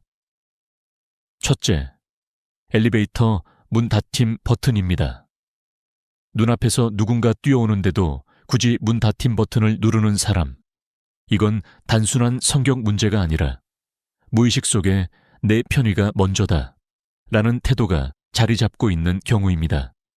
미국 콜롬비아 대학 연구팀이 500쌍의 커플과 친구 관계를 관찰한 결과 이런 작은 행동 하나가 신뢰대에 미치는 영향이 말보다 4배 이상 크다는 사실이 밝혀졌습니다. 저 역시 회사에서 이런 상황을 본 적이 있습니다. 늘 문을 먼저 닫아버리던 사람은 결국 동료들의 신뢰를 잃고 말았지요. 작은 행동이지만 결국 사람의 본심을 드러내는 신호였습니다. 둘째, 식당이나 카페에서 종업원에게 무례하게 대하는 사람입니다. 이것은 사람을 판단하는 가장 빠른 필터라고 할 수 있습니다. 자기보다 약한 사람에게 무례하게 대하는 이는 결국 언젠가 당신에게도 같은 태도를 보입니다. 미국 코넬 대학 연구에 따르면 종업원에게 함부로 대하는 사람은 대인관계에서 자기중심적이고 문제 상황에서 책임을 피하려는 경향이 강했습니다. 저도 평생을 살아오면서 이 점을 뼈저리게 느꼈습니다. 겉으로는 친절해 보이던 한 친구가 식당에서 직원에게 무시하는 말을 했을 때 제 마음은 이미 멀어지고 있었습니다. 작은 장면 하나가 관계의 진실을 보여주는 법입니다. 셋째, 남의 물건을 허락 없이 만지는 습관입니다. 이건 뭐야? 라며 남의 소지품에 함부로 손을 대는 사람. 이는 경계심이 없고 타인을 존중하지 않는 태도의 표현입니다. 작은 행동 같지만 이런 사람은 결국 가까운 관계에서도 상대의 경계선을 무너뜨리려 듭니다. 실제 한국의 한 가족 상담 사례에서도 자녀의 물건을 허락 없이 사용하는 부모가 있을 때 아이는 강한 불신과 분노를 키우며 관계가 악화된다고 보고했습니다. 작은 습관 같지만 결국 큰 상처로 이어지는 것입니다. 넷째, 대화 중에 스마트폰을 보는 행동입니다. 대화는 서로의 마음을 주고받는 시간인데 상대방이 말할 때 핸드폰을 들여다본다면 무의식적으로 나는 너보다 이게 더 중요하다 라는 메시지를 전하는 셈입니다. 하버드대 연구에서는 대화 중 스마트폰을 확인하는 습관이 있는 사람은 상대에게서 신뢰를 잃을 확률이 2배 높다고 밝혔습니다.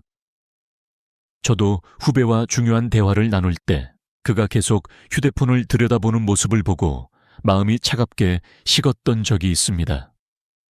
결국 대화는 끊어지고 관계도 소원해졌습니다.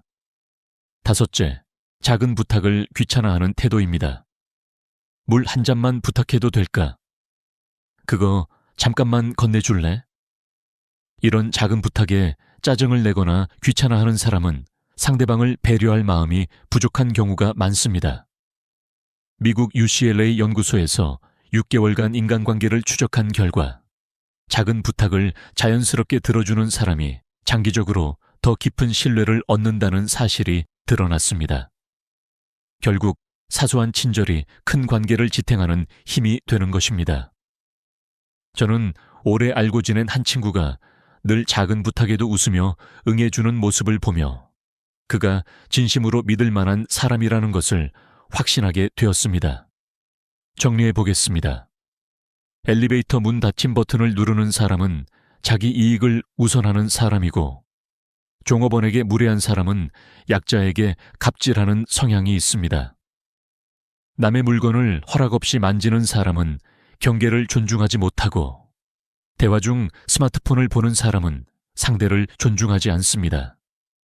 작은 부탁을 귀찮아하는 사람은 따뜻함이 부족한 사람입니다. 독일 철학자 니체는 이렇게 말했습니다.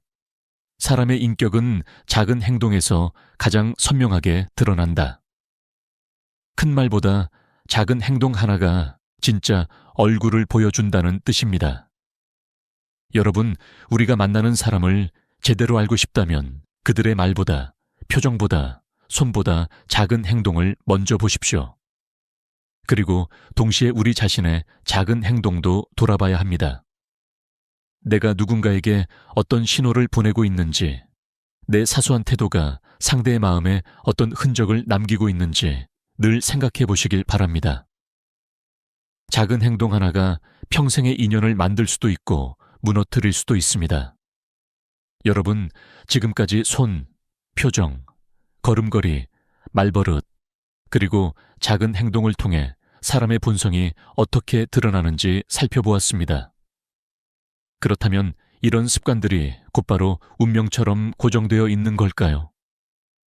저 사람은 원래 저래, 평생 못 바꿔 라는 말을 흔히 하지만 과연 진실일까요? 결론부터 말씀드리겠습니다. 아닙니다. 인간은 충분히 변할 수 있습니다.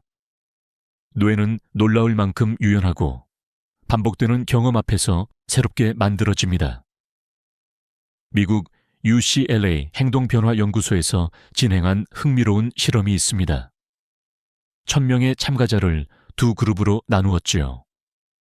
A그룹은 단순히 참아라, 자제해라 라는 훈련만 시켰습니다. 그러나 B그룹에게는 억지로 참으려 하지 말고 내가 이 습관을 또 하고 있다는 걸 스스로 알아차려라. 그리고 그 순간 다른 행동을 시도해보고 기록해라라고 안내했습니다. 3개월 뒤 결과는 충격적이었습니다. A그룹은 14%만이 습관을 바꾸었지만 B그룹은 무려 76%가 성공했습니다.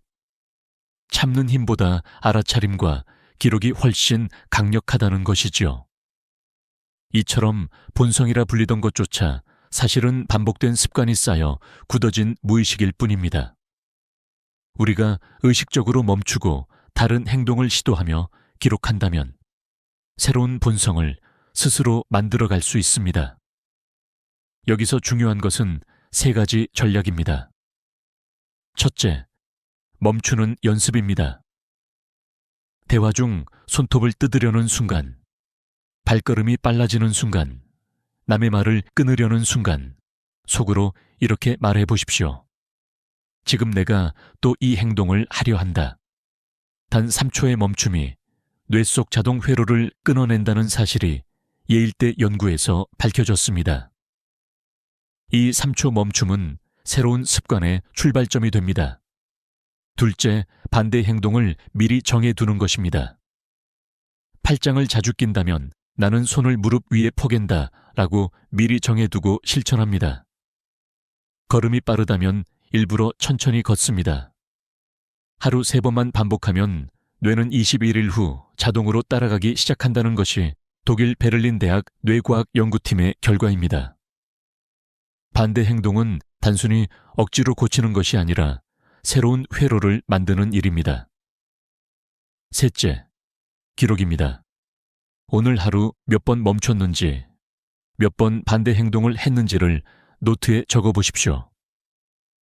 하버드대 연구에 따르면 기록한 사람과 그렇지 않은 사람의 습관 교정 성공률은 무려 8배나 차이가 났습니다. 기록은 단순한 메모가 아니라 뇌에 이걸 계속하라는 명령을 새기는 행위입니다. 실제로 많은 성공한 사람들이 하루를 마무리하며 반드시 짧게라도 기록을 남긴다고 합니다. 저도 개인적인 경험이 있습니다. 젊을 때 저는 늘 말을 빨리 끊는 버릇이 있었습니다. 나도 모르게 상대방 이야기에 끼어들었지요. 하지만 어느 날 가족의 눈빛에서 실망을 읽고 난 뒤부터 습관을 고쳐야겠다고 다짐했습니다. 그때 선택한 방법이 바로 멈춤과 기록이었습니다. 매일 일기를 쓰며 오늘은 몇 번 멈췄는가를 적었고 한 달쯤 지나니 자연스럽게 말하는 속도가 느려지고 상대의 말을 끝까지 들어주게 되었습니다. 주변 사람들의 표정도 달라졌습니다. 여러분, 본성이란 결국 수십 년간 쌓인 습관의 결과일 뿐입니다. 그 습관을 다시 쌓으면 우리의 본성도 바뀔 수 있습니다. 독일 철학자 니체는 이렇게 말했습니다. 나 자신을 바꾸고 싶다면 하루에 100번 새로 시작하라. 중요한 것은 완벽한 의지가 아니라 작은 인지와 반복, 그리고 꾸준한 기록입니다. 혹시 지금 떠오르는 고치고 싶은 습관이 있으신가요? 손톱을 뜯는 습관, 빠른 걸음, 무심코 내뱉는 말버릇, 작은 행동 하나라도 좋습니다. 오늘부터 단 하루에 한 번만 멈추고 한 번만 다르게 행동해 보십시오. 그리고 그것을 적으십시오.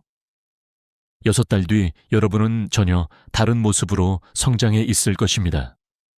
이것이 오늘 우리가 나눈 마지막 신호이자 동시에 희망의 메시지입니다.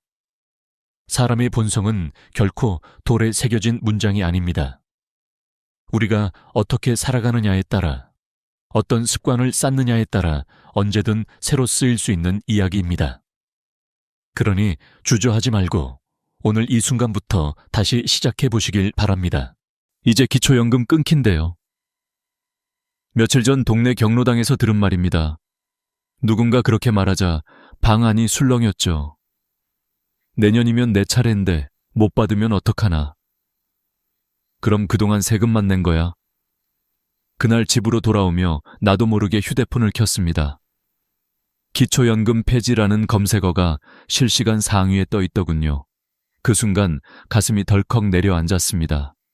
평생 일해서 겨우 맞이한 노후인데 매달 들어오던 그 돈이 사라진다면 어떻게 버텨야 하나. 하지만 결론부터 말씀드리자면 그건 사실이 아닙니다. 기초연금은 갑자기 없어지지 않습니다. 정부가 폐지한다고 발표한 적도 없습니다. 다만 기준이 조금씩 바뀌고 확인 절차가 강화된 겁니다. 쉽게 말하면 받을 사람과 못 받을 사람을 더 세밀하게 나누는 작업이 시작된 것이죠. 문제는 이걸 폐지로 오해하는 사람이 너무 많다는 겁니다. 정보는 넘쳐나는데 정작 제대로 알려주는 사람은 없으니까요.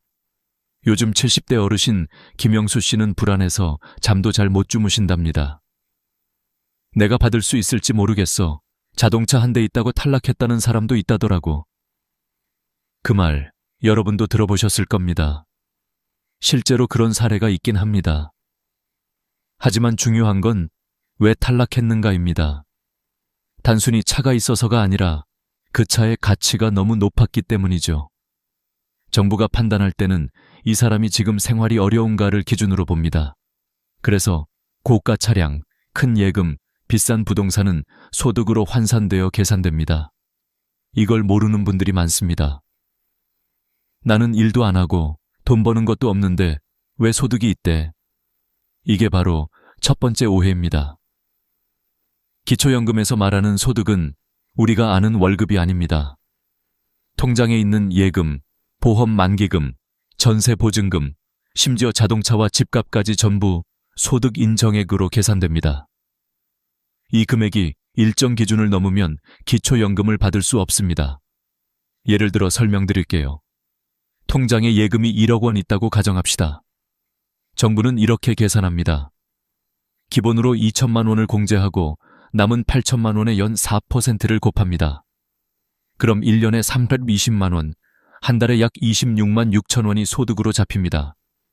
여기에 이자 소득까지 더하면 한 달 약 47만 원 정도가 추가됩니다. 즉, 실제로는 돈을 벌지 않아도 47만 원 버는 사람으로 계산되는 겁니다. 이렇게 되면 기준선인 월 228만 원, 단독가구 기준을 넘기 쉬워집니다. 그래서 많은 분들이 착각하십니다. 나는 일 안 하니까 소득이 없어. 아닙니다. 내 통장에 돈이 있느냐가 더 중요합니다. 예금, 적금, 보험, 자동차, 부동산, 올 포함입니다.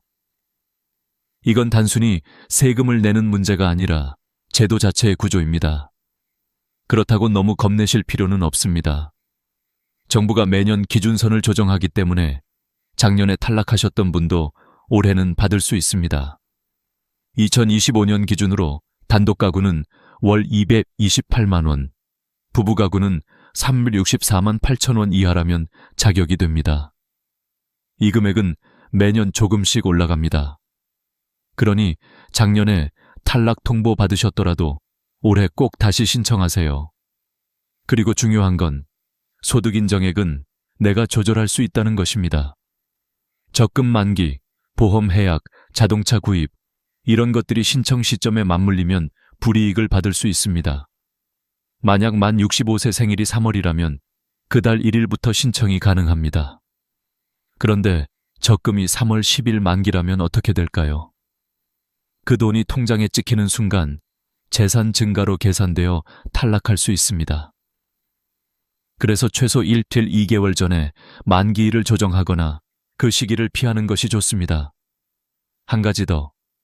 기초연금은 자동 지급이 아닙니다. 신청해야 받을 수 있습니다. 나라에서 주는 거니까 알아서 들어오겠지 라고 생각하시면 안 됩니다. 신청 안 하면 영원히 못 받습니다. 늦게 신청하면 소급도 안 됩니다. 65세 생일이 3월 15일이면 3월 1일부터 신청 가능하지만 4월에 하면 3월분은 사라집니다. 이건 제도상 절대 돌려받을 수 없습니다. 그래서 저는 제 지인들에게 늘 이렇게 말합니다. 생일보다 더 중요한 날은 신청하는 날이다. 달력에 표시하세요. 그날을 놓치면 34만 원이 그냥 사라집니다. 1년이면 488만 원입니다. 이건 결코 작은 돈이 아닙니다. 저는 여러분께 두 가지를 약속드리고 싶습니다. 첫째, 헷갈리는 제도를 쉬운 말로 알려드리겠습니다. 둘째, 한 푼이라도 더 받을 수 있는 방법을 함께 찾겠습니다. 오늘부터 저는 그 이야기를 하나씩 들려드릴 겁니다. 이건 단순한 돈 이야기가 아닙니다. 여러분의 삶의 존엄과 권리를 되찾는 이야기입니다. 그리고 그 시작은 사실을 정확히 아는 것에서부터입니다. 소득 인정액? 그게 대체 뭐길래 내 연금을 끊는 거야? 많은 분들이 이렇게 물으십니다. 사실 소득 인정액, 수어 렌딩 이라는 단어부터가 어렵습니다. 그래서 오늘은 제가 아주 쉽게 우리 돈으로 어떻게 계산되는지를 알려드리겠습니다. 이 원리만 알면 내가 왜 탈락했는지, 또 어떻게 하면 다시 받을 수 있는지도 명확해집니다. 우선 기초연금 제도는 단순합니다. 월 소득 인정액이 기준 이하이면 지급, 그 이상이면 탈락. 단, 여기서 말하는 소득은 월급만이 아닙니다. 우리가 가진 모든 재산을 돈으로 환산해서 매달 버는 것처럼 계산하는 겁니다. 이걸 정부에서는 소득평가액, 필수재산의 소득 환산액이라고 부릅니다. 예를 들어 볼까요? 통장에 예금이 5천만 원 있는 김정순 할머니는 이렇게 계산됩니다. 기본공제 2천만 원을 제외하면 3천만 원이 남습니다. 그 금액의 4%를 1년 소득으로 본 뒤 12개월로 나눕니다. 3천만 원 x 4% 120만 원, 12길 월 10만 원. 즉, 통장에 손도 안 댔는데 매달 10만 원 버는 사람으로 계산됩니다. 이게 바로 소득 인정액의 핵심입니다. 하지만 여기서 끝이 아닙니다. 예금뿐 아니라 보험금, 전세보증금, 자동차, 심지어 땅이나 집의 공시가격까지 모두 포함됩니다. 이 재산들이 많을수록 소득 인정액도 올라갑니다. 정부는 이렇게 계산된 금액으로 이 사람이 정말 도움이 필요한가를 판단합니다. 이제 또 한 가지 질문을 던져볼까요? 나는 국민연금도 안 받고 일도 안 하는데 왜 탈락했지? 바로 여기서 또 하나의 함정이 있습니다. 가족명의 재산도 함께 본다는 겁니다. 같은 주소지에 사는 배우자나 자녀의 재산까지 합산될 수 있습니다. 그래서 아들이 부모님 이름으로 적금을 들거나 자동차를 사들이면 문제가 될 수 있습니다. 제가 실제로 만난 사례를 소개하겠습니다. 경기도 안성에 사는 68세 김영호 어르신은 작년에 기초연금이 갑자기 끊겼습니다. 나는 그대로인데 왜 갑자기 안 나오지? 조사해보니 딸이 김 어르신 명의로 2천만 원짜리 적금을 들어놓았던 겁니다. 아버지 이름으로 해야 이율이 더 높아요. 효심으로 한 일이었죠. 그러나 그게 탈락 사유가 되었습니다. 정부 전사는 이런 걸 다 확인합니다. 결국 어르신은 2년간 받은 연금 800만 원을 전액 환수당했습니다. 여기서 우리가 배워야 할 점이 있습니다. 내 명의로 된 것은 무조건 내 재산으로 본다는 사실입니다. 내가 모르는 사이에 자녀가 적금을 넣거나 차량을 사주면 그 순간부터 내 소득 인정액은 올라갑니다. 그래서 가장 확실한 방법은 재산 변동이 생기면 즉시 신고하는 것입니다. 주민센터나 국민연금공단에 가서 소득재산 변동 신고를 하면 그 시점에 정확한 금액으로 다시 계산해 줍니다. 이제 조금 감이 오시죠? 기초연금에서 말하는 소득은 우리가 생각하는 월급이나 사업소득만이 아닙니다. 통장 잔고, 보험, 부동산, 차량, 올 계산됩니다. 하지만 이 안에는 공제, 빼주는 항목도 있습니다. 예를 들어 근로소득은 일정 부분을 빼줍니다. 2025년 기준으로 월급의 112만 원 플러스 남은 금액의 30%가 공제됩니다. 즉, 월 200만 원 벌면 실제 소득은 약 61만 원으로 계산됩니다. 그래서 나는 일해서 못 받아요 하는 분들도 실제로는 받을 수 있는 경우가 많습니다. 또 하나 알아두셔야 할 건 대출금은 빼준다는 겁니다. 예를 들어 집값이 3억인데 대출이 1억이라면 재산은 2억으로 계산됩니다. 그래서 만 65세 전후에는 너무 서둘러 빚을 갚지 마세요. 기초연금 신청하고 나서 천천히 갚는 게 더 유리할 수 있습니다. 저는 이런 제도의 맹점을 잘 압니다.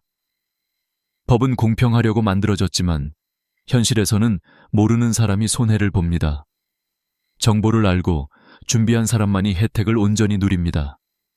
이게 바로 오늘 제가 이 이야기를 드리는 이유입니다. 여러분이 지금 해야 할 건 복잡하지 않습니다. 1. 통장 잔고와 예금, 적금, 보험, 차량, 부동산 내역을 정리하세요. 2. 주민센터에서 소득인정액 계산을 받아보세요. 3. 예상보다 높게 나오면 어떤 부분을 조정할 수 있을지 상담하세요. 이 세 가지만 해도 여러분의 연금은 안전해집니다. 내가 어떤 항목에서 걸리는지 알면 대책이 생깁니다. 무엇보다 모르면 잃는다 는 사실을 꼭 기억하세요. 기초연금은 복잡한 제도가 아니라 정보 싸움입니다. 아는 만큼 지킬 수 있고 준비한 만큼 오래 받을 수 있습니다.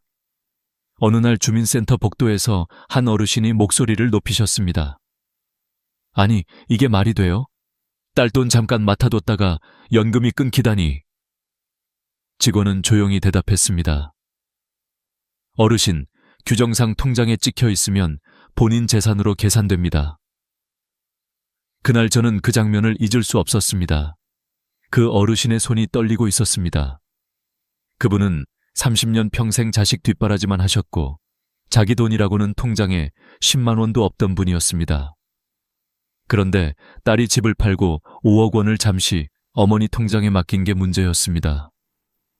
잠깐이었지만 행정은 감정을 모릅니다. 그 돈이 통장에 찍혀 있던 시점에 잔액으로 계산되어 어르신은 한 푼도 받을 수 없었습니다. 이런 실수가 얼마나 많은지 아십니까? 오늘은 여러분의 기초연금을 날려버리는 10가지 함정을 알려드리겠습니다. 단 하나라도 걸리면 1년에 408만 원, 10년이면 4천만 원이 사라집니다. 첫 번째 실수는 늦게 신청하는 것입니다.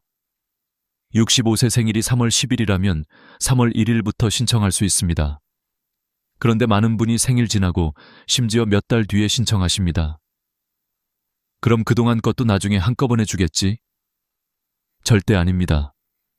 기초연금은 소급이 안 됩니다. 4월에 신청하면 3월분은 날아갑니다. 34만 원이 한 달 만에 증발합니다. 그래서 저는 항상 달력에 이렇게 씁니다. 생일보다 중요한 날, 신청하는 날. 두 번째 실수는 적금보험 만기일을 확인하지 않는 것입니다. 예를 들어 만 65세가 되는 달에 적금 3천만 원이 만기되어 통장에 들어오면 그 즉시 소득인정액이 급상승해 탈락할 수 있습니다. 신청일과 만기일이 겹치면 무조건 손해입니다. 적금 만기일은 신청 2개월 전이나 후로 조정해 두세요. 세 번째 실수는 오래된 통장을 방치하는 것입니다. 10년 전에 만들어 놓은 새마을금고, 신협통장. 남은 돈이 100만 원, 200만 원이지만 그것도 모두 계산됩니다. 쓰지도 않는데 왜 소득이야? 행정은 단 한 푼도 놓치지 않습니다. 금융감독원 홈페이지에서 내 통장 찾기를 검색하세요. 본인 인증만 하면 내 이름으로 된 모든 계좌가 나옵니다. 그중 휴명 계좌가 있으면 바로 정리하세요. 네 번째 실수는 차량 명의 문제입니다. 차는 아들 이름인데 실제로는 어머니가 타신다면 그건 어머니 재산으로 볼 수 있습니다. 특히 차량 가액이 4천만 원을 넘으면 고급 차량으로 분류되어 100% 소득으로 환산됩니다. 전기차, SUV, 요즘 많죠. 새 차를 살 때 꼭 차량 가액을 확인하세요. 4천만 원만 넘어도 매달 37만 원 이상이 추가 소득으로 계산됩니다. 다섯 번째 실수는 조상 땅을 방치하는 것입니다. 그거 시골에 있는 땅이에요. 이름만 제 거고 아무 쓸모도 없어요. 그렇게 생각하시겠지만 정부 전사는 다릅니다. 등기상 내 이름이면 내 재산입니다. 공시지가로 계산됩니다. 심지어 시골 길 하나가 생겨 공시지가가 2배, 3배로 오르기도 합니다. 면사무소에 가서 내 명의 토지 목록을 확인하세요. 그 땅 몰랐어요. 는 변명이 되지 않습니다. 여섯 번째 실수는 부부 재산을 한쪽 명의로 몰아두는 것입니다. 남편 명의로 집도, 통장도, 보험도 몰아둔 경우가 많습니다. 나는 이름으로 된 게 없으니까 괜찮겠지. 틀렸습니다. 기초연금은 부부 합산 기준입니다. 남편 명의든 아내 명의든 다 합산해서 계산합니다. 오히려 한쪽에 몰아두면 증여 의심까지 받을 수 있습니다. 일곱 번째 실수는 빚을 너무 빨리 갚는 것입니다. 대출이 있으면 그만큼 재산에서 빼줍니다. 집값 3억, 대출 1억이면 재산은 2억으로 계산됩니다. 그런데 만 65세 되기 전에 대출을 전액 갚아버리면 재산이 늘어납니다. 기초연금 신청 후에 갚는 게 더 유리합니다. 여덟 번째 실수는 주식 펀드를 잊어버리는 것입니다. 10년 전에 사놓은 주식, 펀드 계좌가 그대로 남아있으면 그것도 금융재산입니다. 은행 계좌만 확인하지 마세요. 증권사 계좌까지 확인해야 합니다. 요즘은 MTS 모바일 증권 앱으로 쉽게 조회됩니다. 아홉 번째 실수는 회원권을 보유한 경우입니다. 골프 회원권, 콘도 회원권도 재산입니다. 특히 골프 회원권은 수천만 원짜리가 많아서 단 하나만 있어도 탈락 사유가 됩니다. 쓰지 않으신다면 만 65세 전에는 정리하세요. 열 번째, 가장 흔하면서도 치명적인 실수는 나는 안 될 거야 하며 신청조차 안 하는 것입니다. 집이 있으니까 안 되겠지. 아직 일해서 월급 받으니까 안 되겠지. 그 생각이 가장 위험합니다. 재산이 있어도 월급이 있어도 기준 이하라면 받을 수 있습니다. 정확한 건 신청해 봐야 합니다. 저는 이 10가지 실수를 보면서 늘 이렇게 생각합니다. 기초연금은 제도의 문제가 아니라 정보의 문제라고요. 몰랐다는 이유 하나로 연금이 끊기고 설마라는 마음 하나로 수천만 원을 잃습니다. 여러분, 정보는 권리입니다. 한 번만 점검하시면 1년에 4례 8만 원을 지킬 수 있습니다. 그게 여러분의 노후를 지키는 첫걸음입니다. 며칠 전 한 통의 전화를 받았습니다. 선생님, 저는 이미 기초연금 받고 있는데요. 다시 확인해 봐야 하나요? 그 질문을 들으면서 저는 잠시 말을 멈췄습니다. 많은 분들이 이렇게 생각하십니다. 나는 이미 받고 있으니까 괜찮겠지. 하지만 아닙니다. 오늘 받고 있다고 해서 내년에도 받는다는 보장은 없습니다. 기초연금은 한번 결정되면 평생 자동으로 나오는 게 아니라 주기적인 확인 조사를 거칩니다. 정부는 2년 또는 3년에 한 번씩 수급자의 소득과 재산을 다시 조사합니다. 이걸 확인조사라고 부릅니다. 그런데 이때 우편 통보가 옵니다.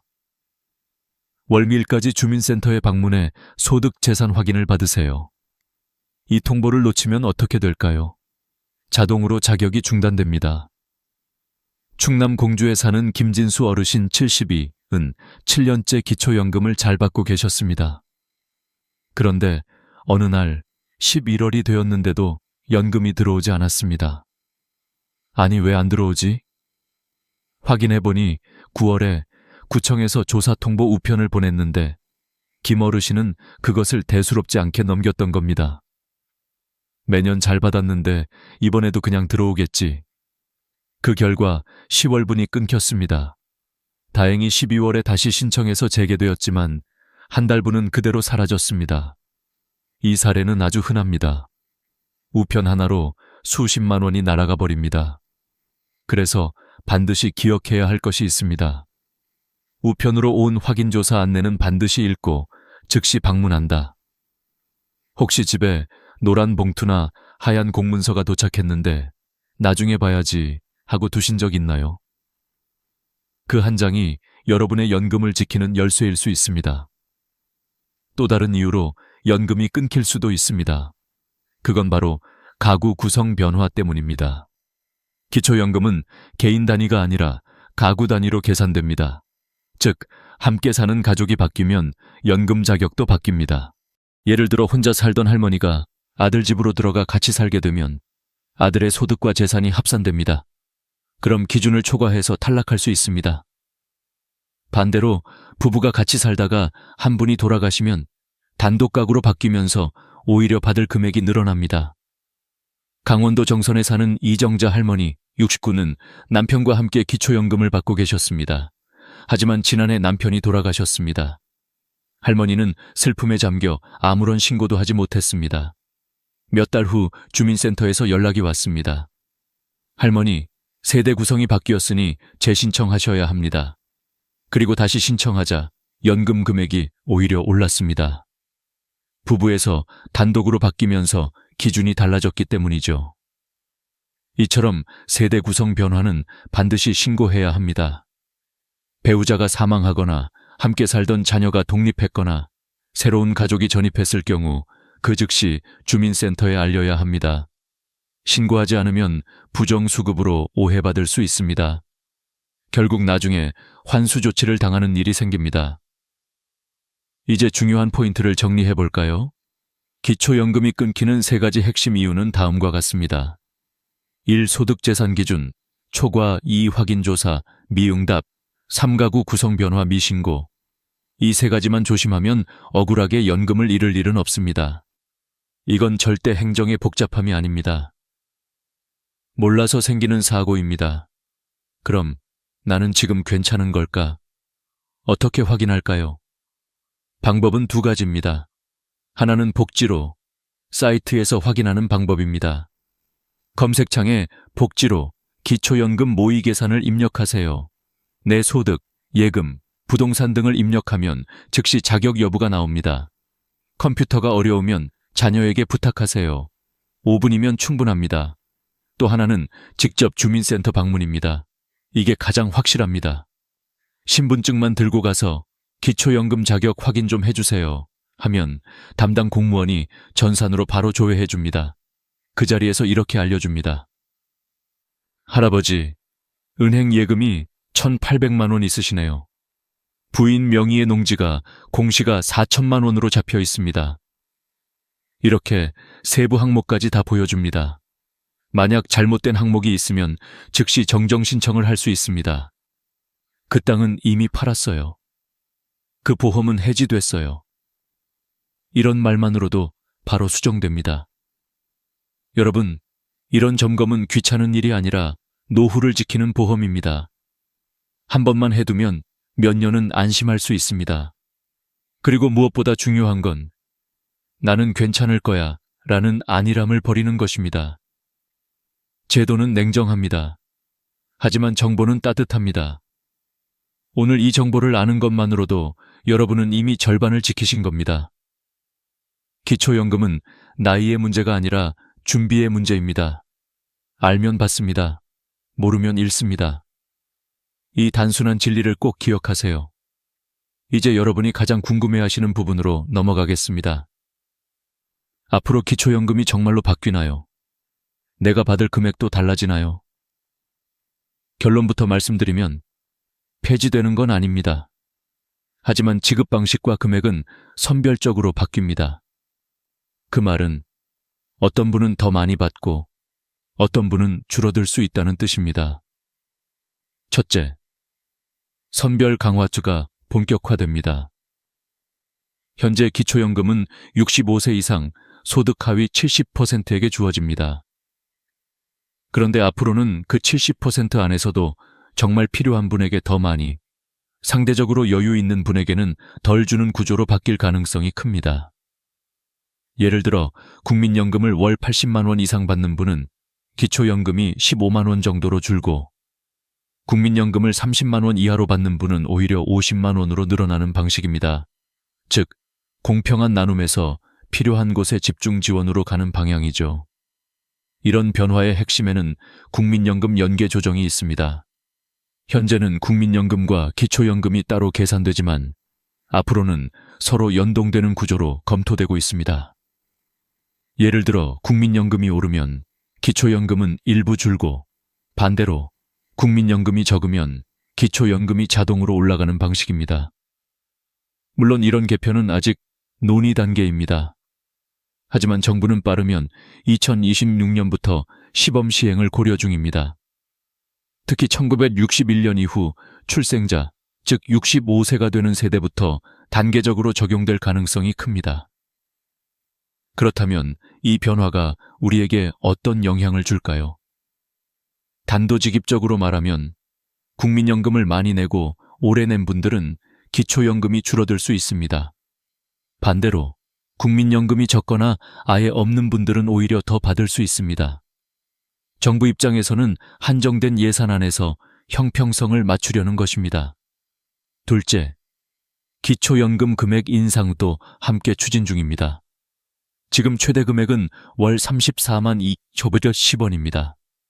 정부는 이를 40만 원까지 단계적으로 올리는 계획을 검토하고 있습니다. 하지만 조건이 붙습니다. 국민연금을 적게 받거나 아예 받지 않는 분에게 우선 적용됩니다. 부산의 정순미 할머니 66은 평생 식당에서 일했지만 국민연금은 없습니다. 현재 기초연금 33만 원만 받고 계십니다. 만약 개편안이 통과되면 40만 원으로 인상됩니다. 7만 원 차이지만 1년이면 84만 원, 10년이면 8배의 40만 원이 늘어나는 셈입니다.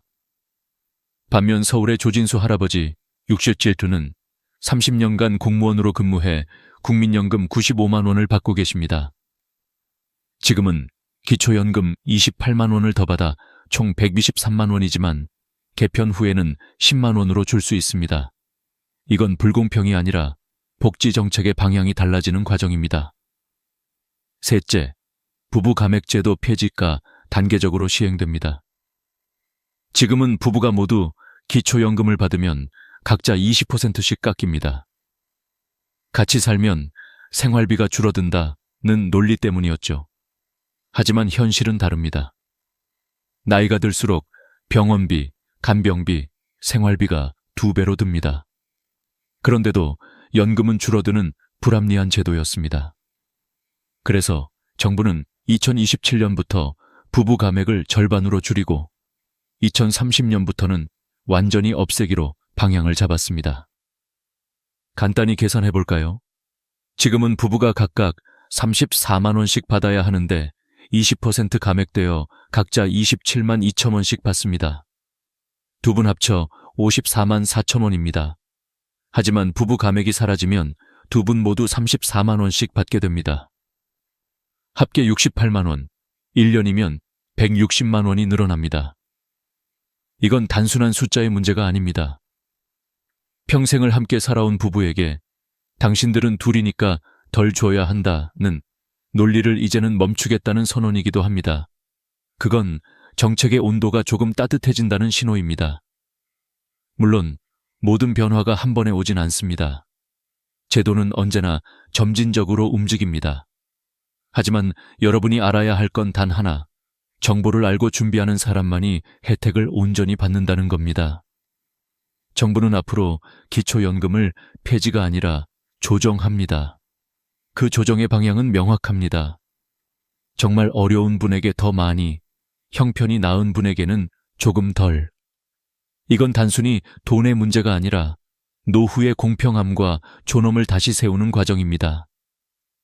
우리가 늙어도 서로 돕고 함께 사는 세상을 만드는 일, 그게 바로 이 제도의 진짜 목적입니다.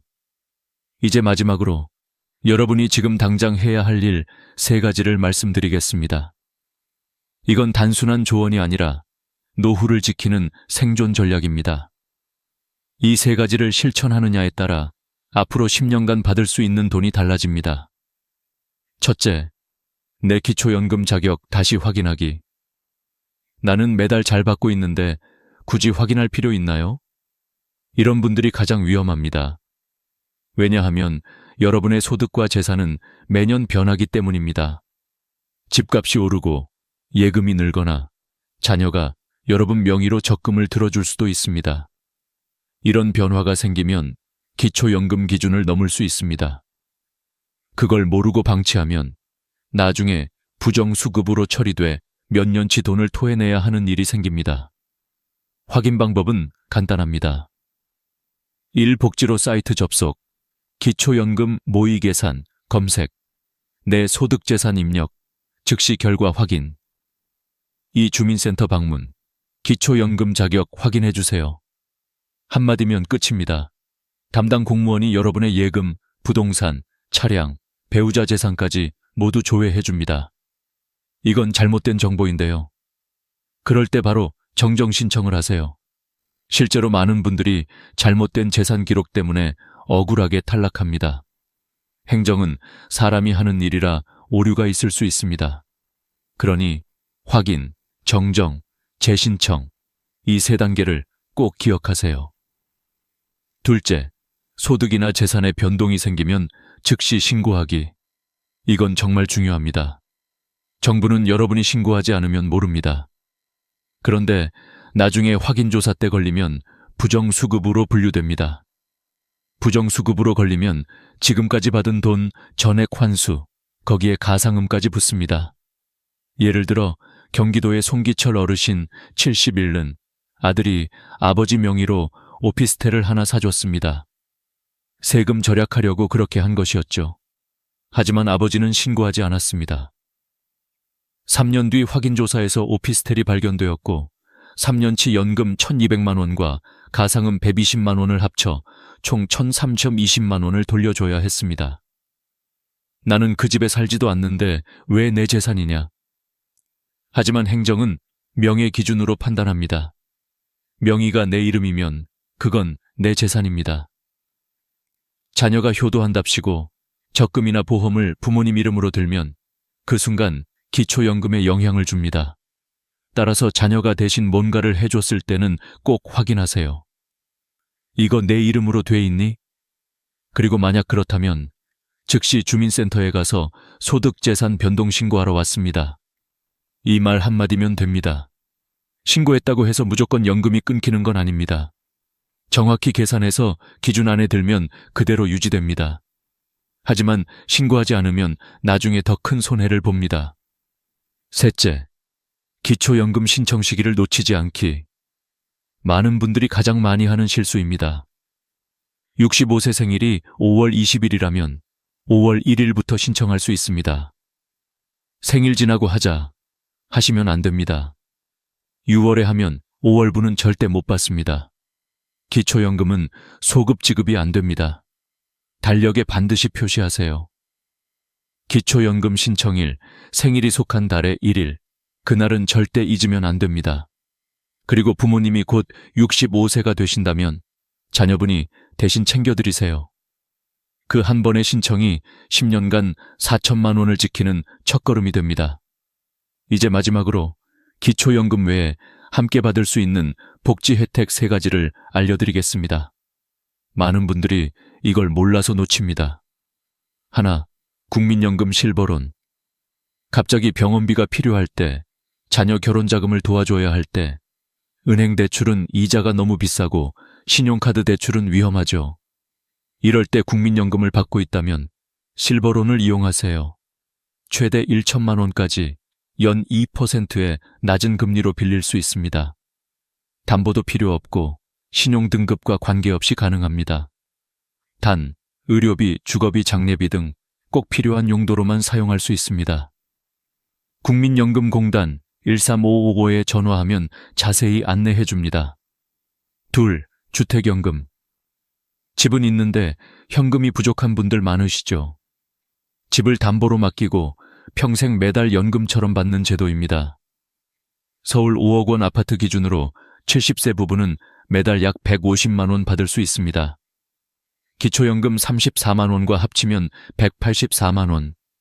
그 돈으로 병원비, 생활비 걱정 없이 살 수 있습니다.